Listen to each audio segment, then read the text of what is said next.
this is a really important story to tell, and to understand this is particularly now, because as I was saying before, race is central to our story. Race, race, race. And a lot of people don't like that. And a lot of people don't want to hear about it.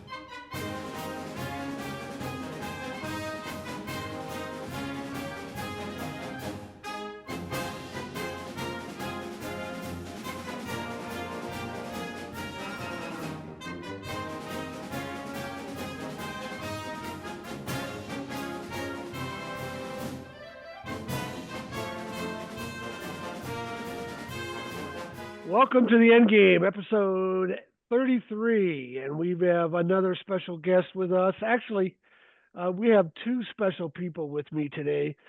Usually, the End Game is about race and sports. This is a little bit different, but it really is about race and sports because I have with me as my guests two high school quarterbacks, two West Point grads, two retired colonels, two guys with successful second careers. And if you know anything about America in the 21st century, one of our most diverse institutions is the military. And these two guys are West Point grads, and I'm honored to have them both on here. Rick and I go back to Big Rapids, Michigan, and we're going to talk about the challenge of writing books and trying to sell the books and having a second career. So I've already introduced you guys in general. Let me ask Herman Bulls, the first black quarterback at his high school in Alabama, and as I already said, West Point grad, retired colonel, one of the top businessmen in America at JLL in Washington, D.C. Herman, go ahead and introduce your classmate and my old friend from Big Rapids. Well, first of all, I think we should let the audience know that I would not be sitting here if it weren't for Rick. Okay.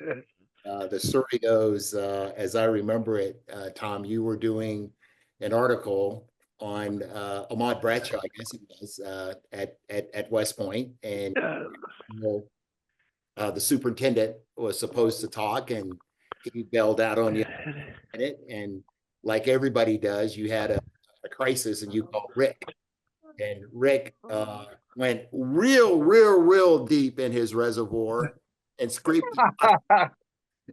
said perhaps you ought to talk to Herman Bulls. So that's how it was the top card of my Rolodex, my brother. Let me tell you, it was real deep ones. That wasn't even part of the equation. Well, Rick, it's certainly, I got to tell you. So Tom and I, he's done 33 shows. I've probably done 20 of them. I don't know. Wow. I get to do with it. More than that. More than that. So it's just a phenomenal learning experience. And Rick, it's super special to have you here. Not only the fact that you're my classmate from West Point, also for the fact for a fabulous career you had. And one of the things I liked about your career, Rick, is you did things that were just so interesting. And I still remember when my late wife, Iris, and I came over to Paris, and Tom, if he hasn't, we got to get him to explain the quarters that he had in Paris. I mean, this guy was a colonel living. I don't know. Were you in was that an 07 slot you were in, or was it an 06 slot? I got there in an 06 slot, basically, Herman, and I ended up replacing an Air Force 2-star select. They actually offered me his quarters, which were even more special, if you will. And I said, hey, we're good where we're at. We got it. We got this one down. So they were really nice. And Rick has, from our classmate, we have a motto, proud and great. And he's been one of those guys that when it even comes to recognizing our other classmates or awards, I mean, he's right in there, selfless leader. It's never about him. And of course, I have the privilege of being a character in one of his books. That's my claim to fame. That he, absolutely. You have a lot more to claim than that, my friend. But yeah, you're definitely one of my books. That's for sure. Gave me that opportunity, and just he's one of the guys, Tom. You have some guys that are successful and people put up with them because they're successful. Rick, and Rick, I really mean this. Rick is one of these guys, you cannot find a classmate that would say a bad thing about Rick. Because Rick comes through, again, like I said, he's helping us get accolades for all of our classmates using that great writing ability. And you should have been my roommate during plebe English. I would have been a lot better off. And you should have been my roommate during plebe calculus. Okay. Let me just tell you, Okay. 100%. Take it away. And again, phenomenal career in the military. And probably, obviously, can't talk about all the things that he did in the military, but the most important thing, particularly back in the day when he was doing things, Russia, the Soviet Union, was a big deal. And this guy here was very, very, very much involved. And, you know, he's had some tough places to live, to include Garmisch in Germany. Right on. He got skiing in, and we talked about that assignment that I think was your last assignment. Was that your last assignment in Paris when you were the attaché there? That is correct. Yeah, that was my culminating assignment, Herman. Yeah, absolutely. Yeah. So proud and great 78, Rick. A pleasure for us to host you, me particularly, because I wouldn't be here if it weren't for you. Well, sir, I'm extremely thankful, humbled by your words. I truly appreciate it. I've respected you from very, very early on, and even liked you back in your WKDT radio broadcast days. Pretty darn cool, but you know, I feel very much the same. You've been a pioneer. You know, one of the earliest Black graduates of Harvard's business school, lots of others, phenomenal achievements, beautiful family, especially. So, you know, you're a role model to me, my brother, as well. So I appreciate it. All right. Well, let's start talking about Rick's books. Rick spent a lot of time in security in the military, and that's what you were doing at the end of your career, too, also. And his books are global thrillers, and his main character is Jake Fortina. He was the 2023 Grand Prize winner from the Chanticleer International Book Award. Yeah, so just give us a summary of your books and your character and how it relates to your career, because you obviously, we're living in difficult times. We have magazine editors on the group text for bombing missions, so you might have to, Jake Fortina might have to be writing about that pretty soon. Yes, sir. Shaking my head on that one, but yeah, you got it. Absolutely. Well, I mean, you know, when I was at the George C. Marshall Center, you know, I was looking to get a certain position. It didn't happen, and I felt like, you know, a certain door was closed to me from that perspective. And I said, I want to start doing something else and figuring out a new path for my life. And you know, writing came to mind, Tom. And I first started out and I thought I had some experiences that would be of interest, you know, to people. And of course, I had to be very careful because there were no classified lines that I could cross.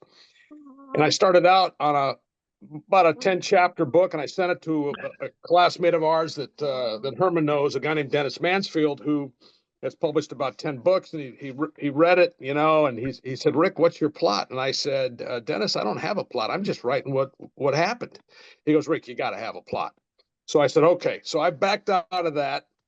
And quite frankly, at that point, I was a little fearful of, you know, stepping across the classified line. So then I wrote a quick memoir that got out there, did pretty well, called Next Mission, about my time as the defense attaché in France.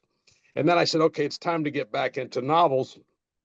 And, you know, like anything else, you probably ought to do a little homework, do a little bit of training. So I took some master classes. The first one was from James Patterson.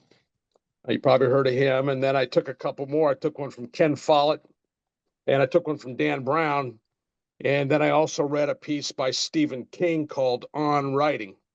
And it was about a 90 to 100 page deal. And in the very top of it, I love what King wrote. He wrote, "Don't write bullshit," basically. And I said, okay, that's the first thing I wrapped my head around. And then I started off on the Jake Fortina world.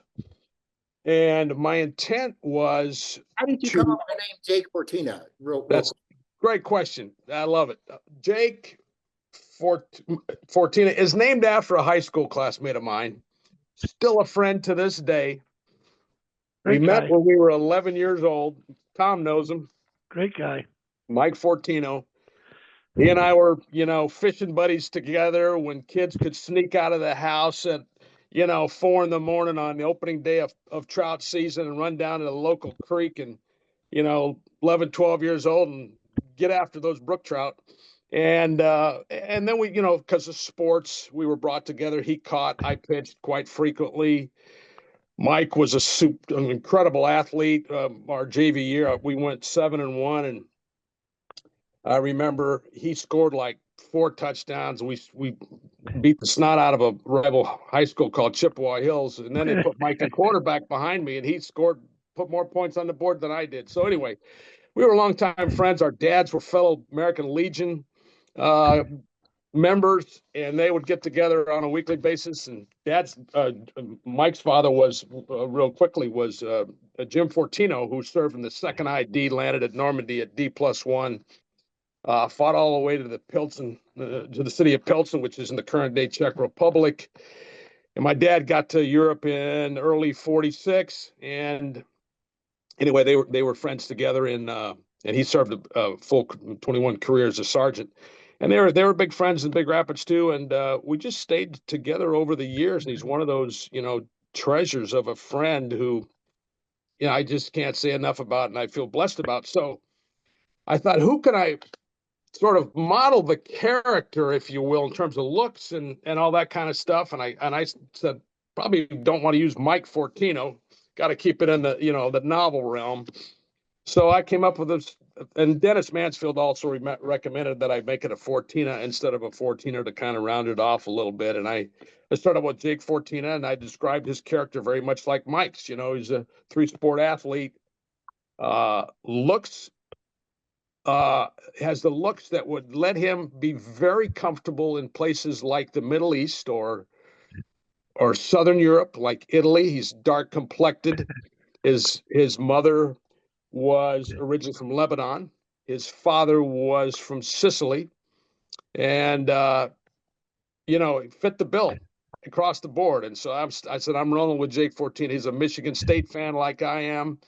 Mike went to Ferris State University in my hometown, which, by the way, has won the NCAA Division II football championship for 3 out of the last 4 years. And we've remained friends. And so that's who my character is. And that's where I started out with Jake. And my intent with writing the books was to especially highlight how challenging it is and how much people work behind the scenes from the varying departments and agencies that are part of our national security apparatus. And so that was a big motivator, if you will. I can ask you a question there, Rick, because I know that most officials that write books, particularly as you're doing fiction, and a lot of them obviously aren't doing fiction, they're doing opinion pieces. Did you still have to go through the review process and submit it for? I did. Yes, sir. The first book, the memoir. Our audience, how that works. So the first book, I sent it to the Department of Defense. That was the memoir, and it had to get cleared through 8 U.S. departments and agencies. It took about 6 months to get that done. What changes did they make? Not too many in depth. There were a couple of sort of naming conventions, but nothing that really got them wrapped around the axle, Herman. Nothing. Because I purposely said, I know where those lines are, and I'm not crossing them. I'm just not going there. So, but it took a while. There's actually a single office within DOD, got about 3 or 4 staff members in it, that when someone that, and I had to write it, I had to sign a non-disclosure agreement, particularly when I was the defense attaché. So I was bound to have those books cleared with anything relating to that. And that took about 8 agencies and departments. The first and second one was the same, less though, more like 4 departments and agencies. And the third one, which by the way is up for an award again here in about 10 days. My wife Susan and I will be traveling to the conference and the award ceremony of the third Jake Fortina book, Change of Mission. I don't want to give away the story, but I wrote it such that I saw no reason for clearing this particular book just because of what I wrote about and what happens to Jake. Let's just leave it at that. So I'm kind of out of the mode of needing to clear stuff now. But yeah, So let me ask you, will there be a fourth? yes, sir. I'm so about three or four chapters. Jake does not reach his demise. We know that, Tom. Jake's going to be around at least for a fifth. I'm finishing up on the fourth. After that, I'll sort of reassess and Well, Jake has to have kids, and then his son. Right on. There you go. Yeah, you got. Yeah, I guess I could write a futuristic book about, a child or something like that. But yeah, he'll be around for at least the next year or two. So. Yeah. Well, I wanted to ask you about the progression of your characters, but let's also, before you get into that, let's also back up to your memoir. If I recall correctly, is when Desert Storm happened, or what was the war? There was a lot of tension between Europe and the United States It was Operation. Yeah, it was Iraqi freedom. It was 2003. That was the focus, and not the first Gulf War, but the one in 2000 that kicked off in 2003, basically. Yeah. Yeah, because there was more conflict over that with the European allies. Correct. And you find yourself right in the middle of it. It's the French attaché. Yeah, so talk a little bit about that, and then tell us about the progression of your characters. Well, in that particular context, in the war in 2003, of course, the French stayed out of Iraq. They did not stay out of Afghanistan, however, and the Germans stayed out of Iraq as well. And it was a tough road to walk because I of course had to stay within U.S. military and defense policy, stay within those parameters. I couldn't be compromised there. But at the same time, I didn't want to do any irreversible damage to the U.S.-French relationship, which admittedly has been prickly over, since the birth of our nation. But they're one of the strongest military allies we have. And, at that particular time, for example, the French were heavily deployed in Africa. So whenever the deputy four-star, the deputy Sakier, would travel or we'd have issues in Africa, he would very often make the first stop in Paris. And I was always sitting in on those meetings and more meetings than that, if you will. So, the French were a key part of that. And I just had to, that was a very narrow path to walk. Still being able to be, to bring into play U.S. defense policy, which was basically a stick in the eye to the French. I'm not going to sugarcoat it. It really was. When they didn't go with us to France, we took them out of Red Flag. We sanctioned them militarily for lots of stuff. But I played it such that I still respected them. Thank God I had a wonderful relationship with their chairman of the Joint Chiefs, a man named Henri Benteja, and also their Army Chief of Staff, General Tourette. Wonderful relationship with both those men. And so we were able to sort of navigate that. And along with the Sakier at the time, Jim Jones, who was also in a similarly difficult spot. His second language was French. He practically grew up in Paris, Jim Jones did. A lot of people don't know that. Before he went to Georgetown, he played for one of the basketball teams there in Paris. So, we were sort of, if I could say it about, a guy of his stature, we were kind of kindred spirits in that regard, and just didn't want to burn bridges that we didn't need to burn from a U.S. national security perspective, because we still needed him in Afghanistan, obviously, and we still needed to be allies in other places like Africa. And the second point, I'm sorry, I missed it. The progression of your characters, because we've both written books, but I could not write what you're writing. I can't dream up a scenarios that you dream up with. My books are about research and With that history. question, if I could embellish it a little more, Rick, Yeah. I someone once that was trying to write a movie, okay, and I guess it's similar to this, a screenplay. And Mhm. do you, and they told me about this process, you map out, I don't know, like a diagram, all these things are going to happen, and kind of the end, and it kind of backward plans, and you fill in the plots. Can you explain to our audience how that works? And first of all, do I have it correct? Yeah, you got it about right. Now, just real quickly, it's a great question, Herman. I'm writing down a couple real quick points here. In the writing area, if you will, there are fundamentally two different styles of writers at opposite extremes, if you will, and then there are folks that are kind of in the middle, like me. On the one hand, you got pantsers, okay, people who fly by the seat of their pants when they write a novel. That would be a Stephen King. Basic idea, just start rolling. Just putting pen to paper, kind of know the vector you want to go on. You just start scribbling and let stuff evolve as it does. On the other side of the pantser is the planner. That's a James Patterson.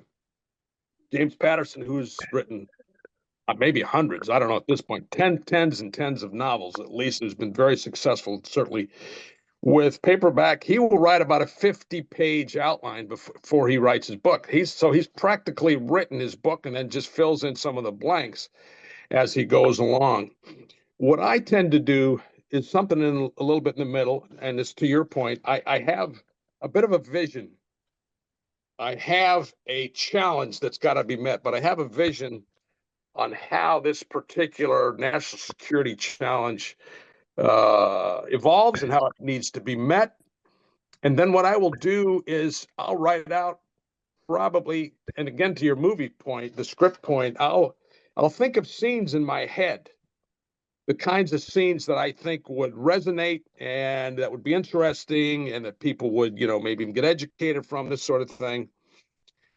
And I'll write out about 50 points, with each one with like 3 sentences or 4 sentences that describes that scene exactly as you said. And it gets me almost to the finish line. The thing is with novel writing, if you can get a great start, write a great middle, you can figure out an ending. And the ending, as long as you haven't backed yourself into a corner and you set yourself up for success as you go along, you can write a great ending, as you start to near the finish line and get that part squared away. So that's kind of my MO, if you will, in writing, is visualize it first, have the general idea in your mind, and then start putting pen to paper in terms of what I call, again, coming back to your point, to scenes, if you will. I hijacked your question, but I thought. Hope I wasn't too belabored in my answer, but No, that was along the same lines. But yeah, just talk about the progression of your characters, since yeah. based on your own interesting experiences in the military. Yeah, I just real quickly in terms of what I write, what I've written so far. The fourth book might be a little bit of a difference because it's I have a lot of knowledge about it and a lot of contact, because the next book is a Ukrainian-Russian kind of deal. I've got a good friend in the Ukrainian military. We worked together a lot when I was at the Marshall Center. So there's a lot I know about that, but there's not that much ground that I've walked.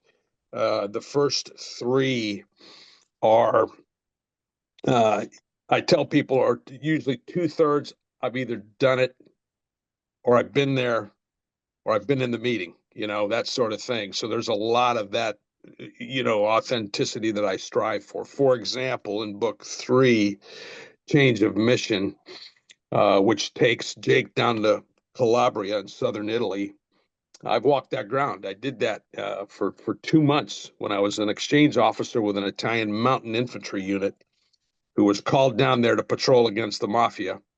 And so I was there when they shot the vice mayor, and and when we went from town to town, the first city we went to, and and walked the ground and did it with other soldiers that were on the same sort of mission. And I try to bring that into play. But in terms of Jake himself, you know, I try to present him, especially in the first book, with some serious challenges. They may be personal and they may be professional, but these are challenges that he's got to be resilient about and work his way through and get over. So there's much of that. Experience of yours that you've seen other people, or do you fabricate them? So I'd say, like I said, about 2/3 are experiences and the other third's Hollywood.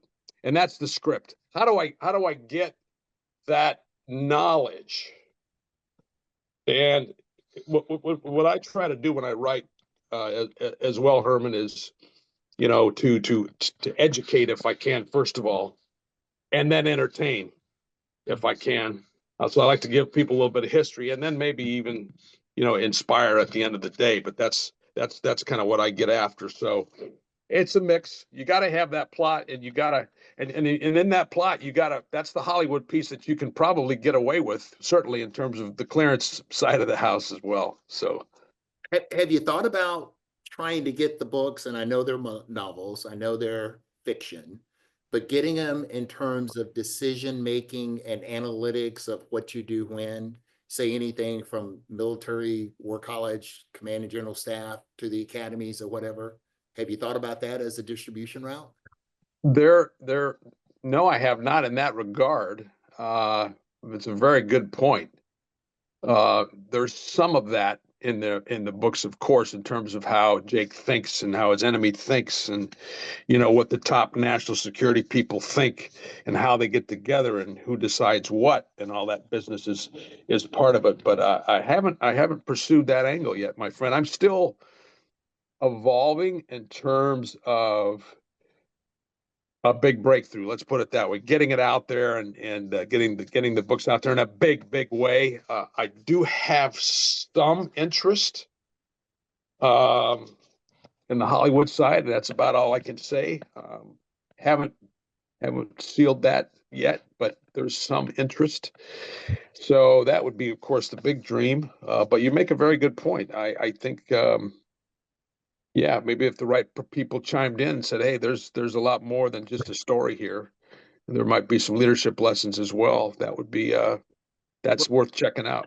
Let me give you another one that you might want to think about from your policy perspective. I think you're aware, as of this second anyway, I haven't been moved yet. I'm a member of the Defense Policy Board.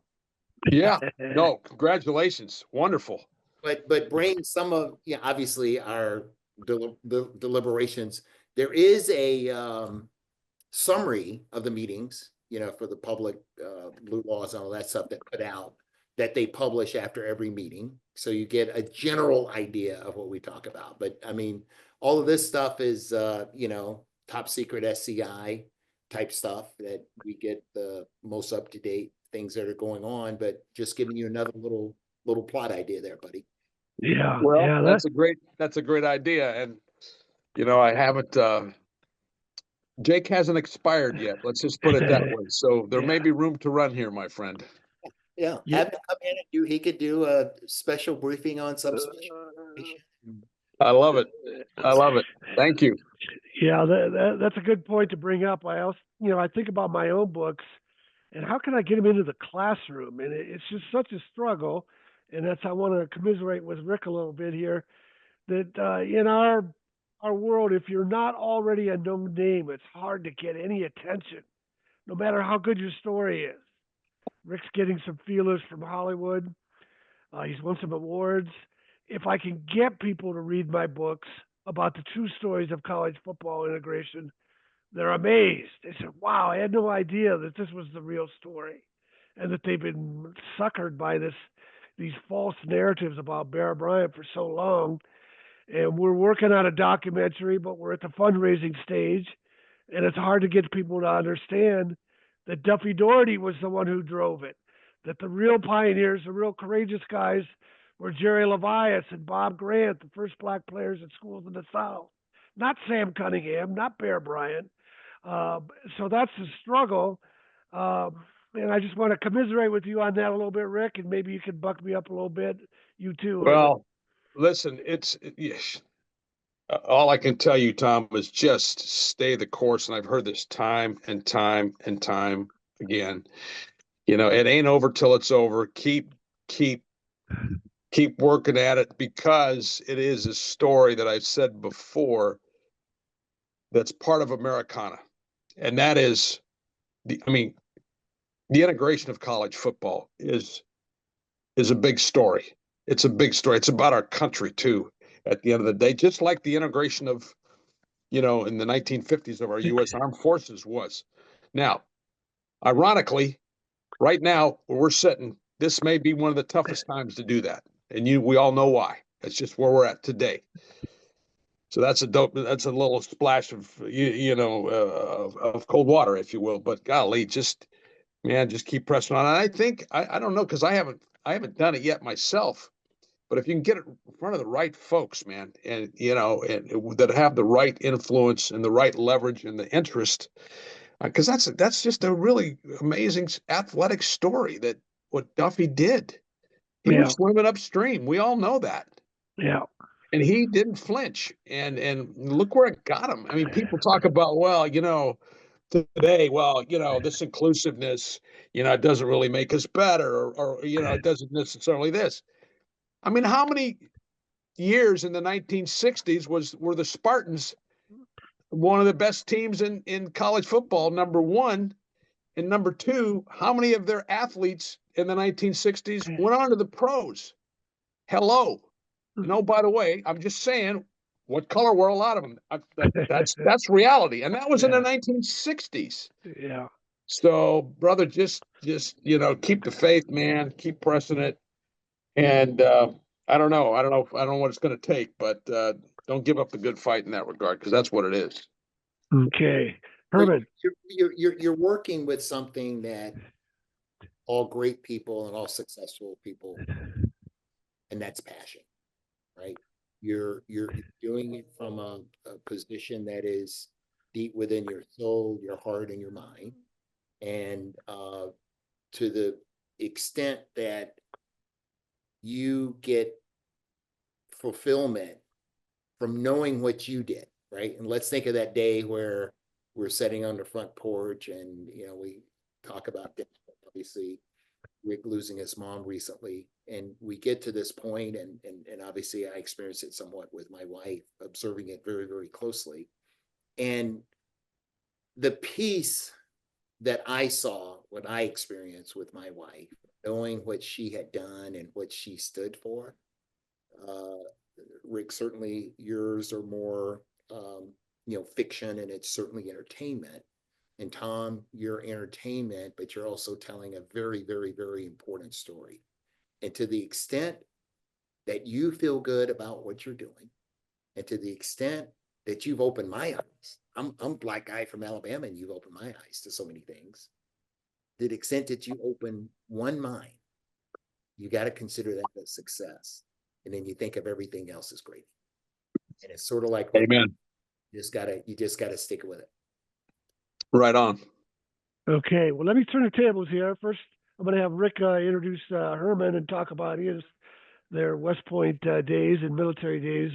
First, let me point out that Herman is also a part of my book, The Right Thing to Do, because he was the first black quarterback at his high school in Alabama.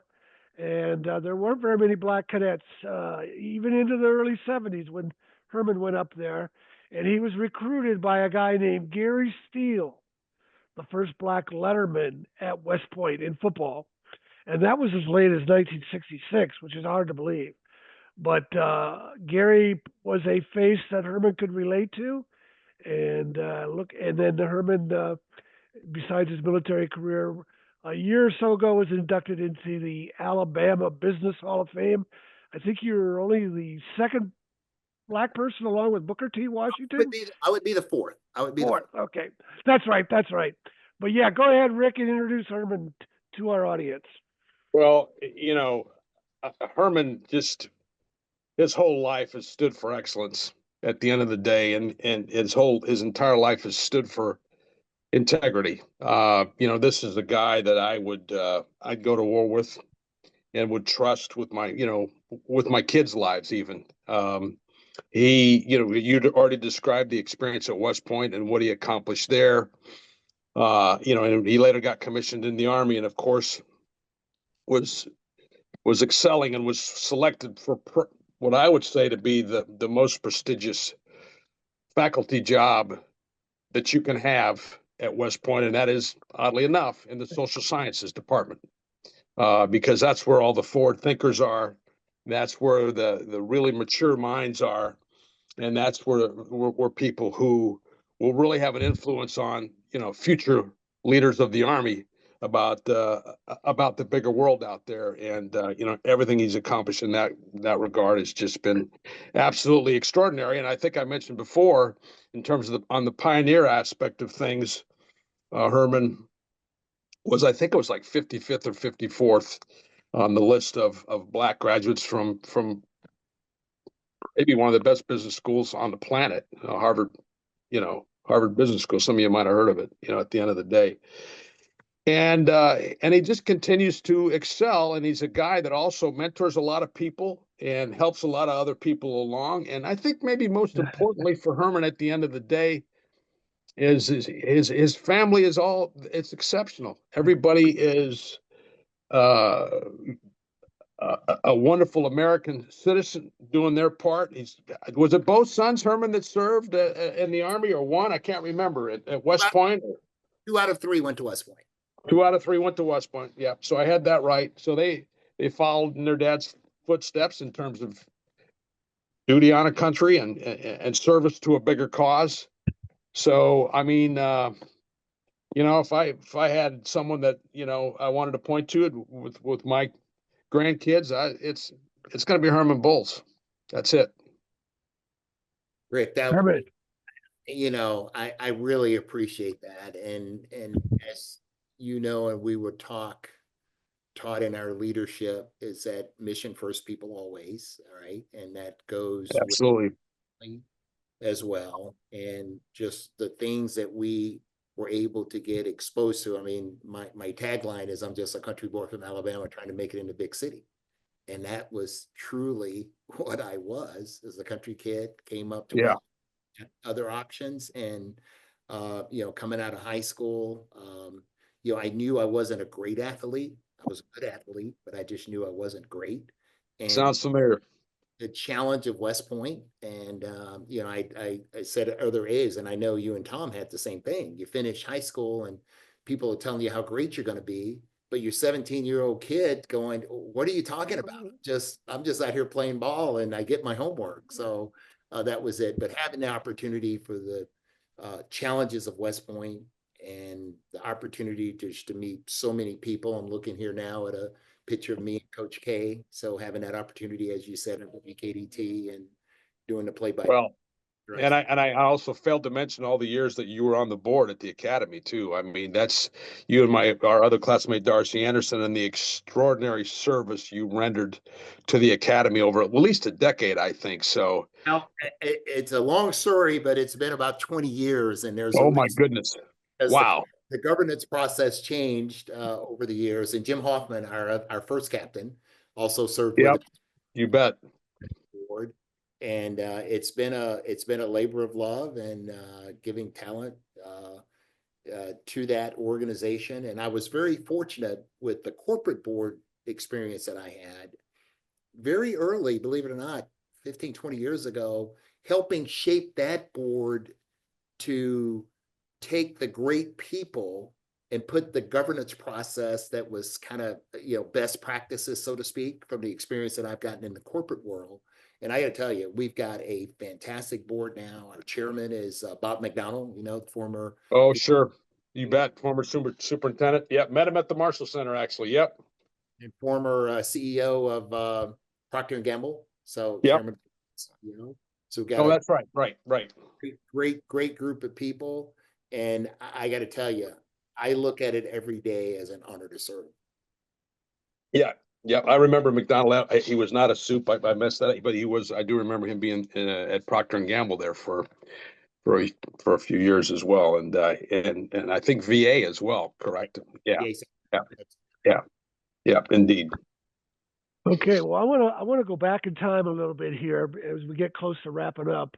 I want to mention that but when Herman and Rick went to West Point, it would have been in the summer of 1974.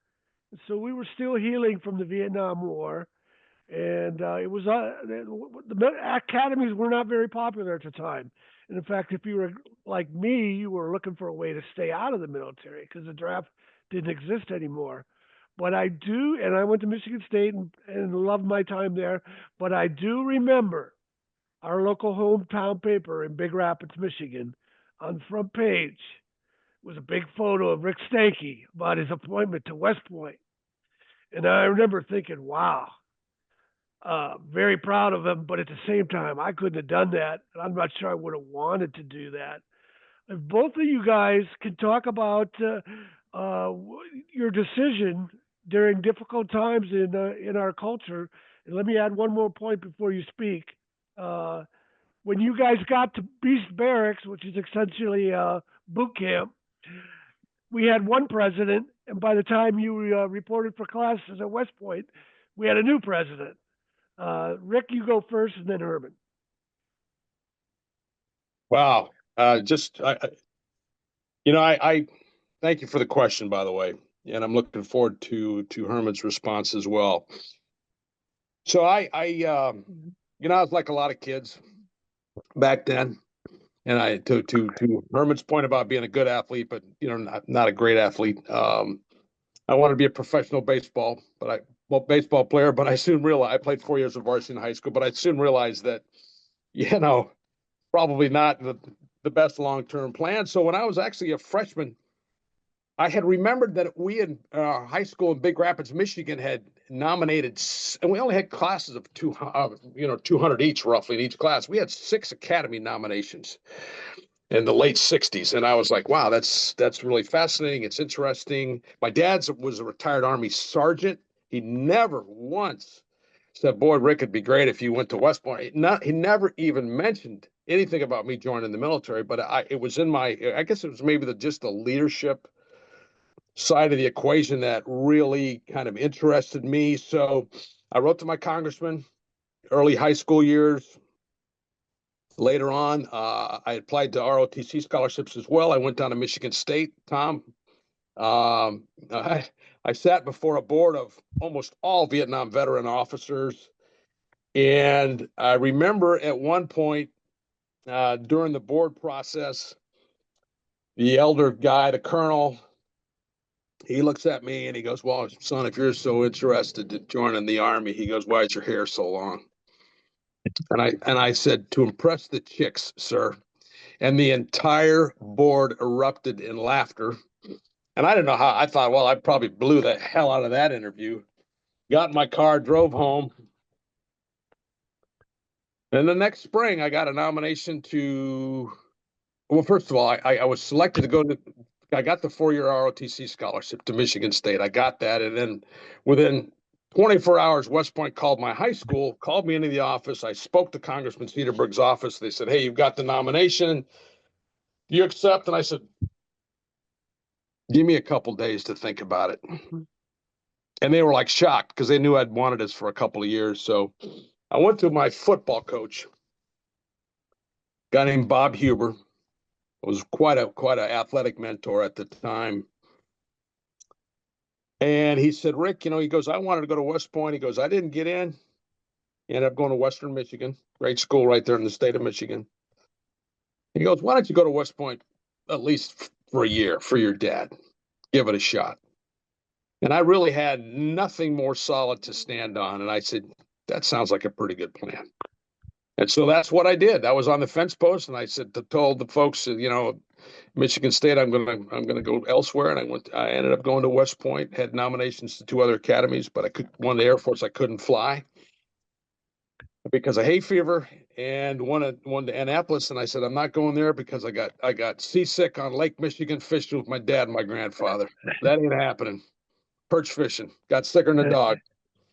And so I went to West Point, and I didn't know if I was going to stay, and I don't know if Herman's experience was the same when I started my when you start your junior year, I think it's still the same way. You know, you're essentially enlisted at that point, and you're committed to finishing. And if you don't finish, you're going to go on. Back then, this was the policy: you'd go into the U.S. Army for as an E4 for I think a 3-year tour.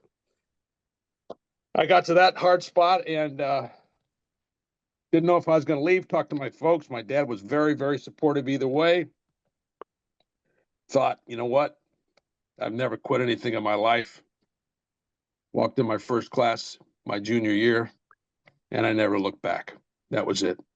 And it was probably one of the best, if not the best, one of the best decisions. My best one was marrying my wife Susan, but one of the best decisions I could have made in my life, and that's how I got there. Well, Rick, mine's not terribly different bureaus, even though I did not go after the ROTC scholarships. I had, I was also president of the student council. As a result of that, whatever the colleges did, I mean, I was getting 10 letters, you know, a week, Wow. you know, for athletic as well as academic, and Sure. and it came down to it. Vanderbilt put together a period, and I think, Rick, you may remember when we were in high school, you basically signed a 1-year grant and aid. You know, you went from 4-year scholarship to 1-year grant and aid. And so you had a scholarship for 1 year, but after that, if you don't make the team, you don't have anything. And I certainly thought the scholarship was a good idea. I'm the youngest of 7. And Oh, wow. I didn't know that. Wow. and as I looked at all of the opportunities, as you had opportunities for the other academies as well. And there was something about West Point. And when they were recruiting me for football, every week you got a letter. And that letter talked about from Pete Dawkins to the Lonely Ann to Carpenter. And every week, the CEO of this company, CEO of that company. And that really resonated with me. You know, all of these special people that had played Army football. And I just said, hey, you know, I told you that 17-year-old, what the hell am I doing here? People think I'm going to be so successful. And it scared the heck out of me. I said, Yes. the most difficult road that I see, and I'm willing to work hard, and we'll do that. And then, Tom, you asked about, I think Rick may remember, you know, the Vietnam War definitely was going on when we went. There had not been an armistice or a peace accord at that point. So we had the Vietnam War going on. And Rick, you remember they called us all into South Auditorium and told us that President Nixon was resigning. And that was, I do remember that. I do remember that. And if I could quickly, I also remember when they called us all into the auditorium in the spring of '75 when Saigon fell. exactly. And we watched that live. And So we had a pretty good talking to over that deal as well. Yeah, 100%. both of those events, Tom, were, you know, not that we didn't have full appreciation, but we were committed to, you know, doing, you know, you sign up, you're willing to give your life for your country. And that's just something that you do. And you don't think anything of it. Was I scared? I don't think so. And Rick, I think, you know, I went to Ranger School as a cadet and Yep. really I enjoyed do. that good stuff. And you just do what you have to do. So, and I'm Yep. honest with you, there was never any doubt in my mind that I was going to stay 4 years. I didn't even think about at the end of junior year. It was at the end of sophomore year. It wasn't Good for you. I was going to be Yep. and then I decided, I had a couple of professors yearling year that had gone to Harvard Business School, my econ P had, and I was just so impressed with this individual. And then, you know, Rick, we had a whopping 7 electives during your and my time. Right. Exactly. In junior year, I had I had 2 other professors that had gone to Harvard, and I put my sights right there. And I said, I'm going to Harvard. These guys, no gals at that point. These guys are just outstanding. And then, you know, it just kept on. Fantastic. And I love it. I am forever indebted to West Point. And Rick, I think you're aware it's a little difficult now. My family and Iris's memory, we endowed the diversity conference at West Point. Yeah. All the things that are going on now, that has basically been put on hold. And, they're asking, we gave a, relative significant sum. Sure. And I'm just taking the long view. Think this is a pendulum, and the pendulum's going to swing back. So This too Yeah. shall pass. This too That's- shall pass, my brother. Yeah, Absolutely. that's right. That's what we have to hope for. Okay, well, let's start to wrap up here. And I didn't mention this earlier.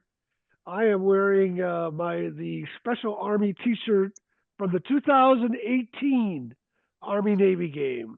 Rick and another friend Remember of ours, well. Rex Schuberg, we all went to the game together. And that was when Kelvin Hopkins was the quarterback and Kel Walker was the running back. And the big play of the game was by Kenneth Brinson, a defensive end who went on to Stanford Medical School. I'd be interested to know where he is now.